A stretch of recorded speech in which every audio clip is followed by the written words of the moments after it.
ډاکټر صاحب غني وایي طالبانو افغانستان له نړیوالو انزاو سره مخامخ کړی دی. د باور ټي وي چینل درنو لیدونکو سلام، ستړي مه شئ، وخت مو بخیر. هیله لرم چې جوړ او روغ به یې په سرګي یادونه کوم. که باور ټي وي چینل مو نه وي سبسکرایب کړی، په درنښت سره باور ټي وي چینل سبسکرایب کړئ.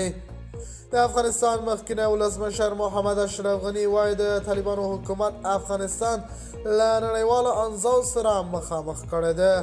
نوموړي د غږیز پیغام کې چې د پر فیسبوک پاڼه خپره شوې ویلي په هیواد کې بشري وضعیت په جدي توګه د خرابېدو په حال کې دی او تر دې دمه یوازې بشري مرستو د بشپړ بحران مخه نیولې ده.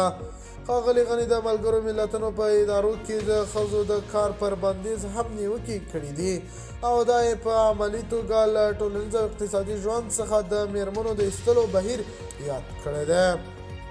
ښاغلي غني ویلي دا کړنې د ځانګړو محاسبو له مخې کېږي چې د نوموړي په وینا هیواد مطلق انزاو ته ولاړ شي.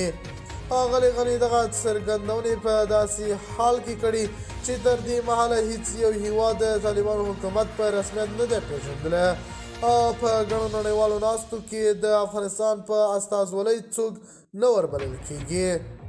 دا وروسته کې د ملګرو ملتونو مرستیال مشري ویلي په راتلونکي 2 اونیو کې د افغانستان د وضعیت په اړه د یو نړیوالې غونډې د جوړولو ټکل لري چې د طالبانو د رسمیت پیژندنې په تړاو به هم پکې خبرې وشي. د باور ټي وي چینل درنو لیدونکو دا و زموږ د دې مهال چمتو کړی خبر. د نورو تازه خبرونو لپاره باور ټي وي چینل په درنښت سره سبسکرایب کړئ. الله پامان تر بیا خیر چارې.